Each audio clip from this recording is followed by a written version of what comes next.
Hello दोस्तों, welcome to chemistry टिमो। आज हम सॉल्व कर रहे हैं क्लास 11 में चैप्टर नंबर 1 और उसका एक्सरसाइज क्वेश्चन नंबर 1.9।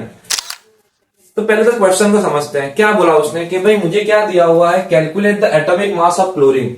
और यहाँ पे मुझे क्लोरीन के दो डेटा दिए हुए हैं। यहाँ पे एक दिया हुआ है नेचर अबेंडेंस और एक दिया हुआ है मोलर मास। नेचर अबेंडेंस मतलब होता है कि क्लोरीन मुझे नेचर में किस फॉर्म में और उसका मोलर मास कितना है। तो मुझे क्लोरीन नेचर में दो फॉर्म में मिलता है। पहला है 35 क्लोरीन और सेकंड है 37 क्लोरीन।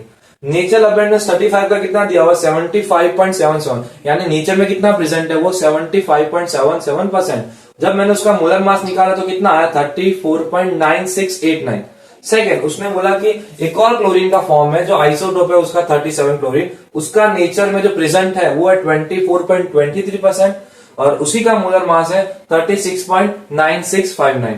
अब मुझे जब भी ऐसा बोले ना, ऐसा दो डेटा दिएगा, बोले कि क्लोरीन का एटॉमिक मास निकालो, तो उसका मतलब होता है मुझे निकालने को बोला है एवरेज एटॉमिक मास। कैसे निकालोगे? पहले तो नेचर अबेंडेंस को मल्टीप्लाई कर दो मोलर मास के साथ, और ये नेचर अबेंडेंस किसमें था, परसेंटेज में था, तो उसको डिवाइड करोगे किसके साथ, 100 के साथ। सिर्फ पहले मैंने यहाँ पे फॉर्मूला लिखा है क्या, nature abundance of 35 chlorine multiply by molar mass plus nature abundance 37 of chlorine multiply by molar mass, यानी दोनों के मोलर मास से खुद को मल्टीप्लाई करोगे। अब वैल्यू पुट करो। देखो यहाँ पे वैल्यू क्या आ रही है, नेचर अबेंडेंस ऑफ 35 क्लोरीन कितना मेरे पास 75.77 मल्टीप्लाई में मोलर मास कितना है मेरे पास, देखो तो 34.9689, और इसको भी डिवाइड कर देना किसके साथ, 100 के साथ, क्योंकि परसेंटेज में था, परसेंटेज तुम्हें हटाना पड़ेगा। सेकेंड, प्लस करो तो यहाँ पे क्या है, नेचर अबेंडेंस 37 कितना है 24.23 मल्टीप्लाई में मोलर मास कितना दिया हुआ देखो 36.9659। अब डिवाइड में क्या करोगे 100।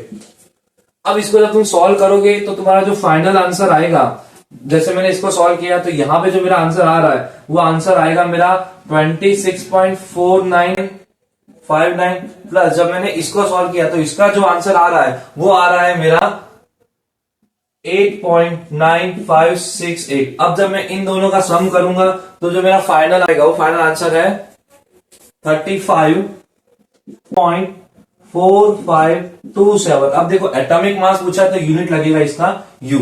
आई होप तुम्हें समझ आया होगा ये वीडियो।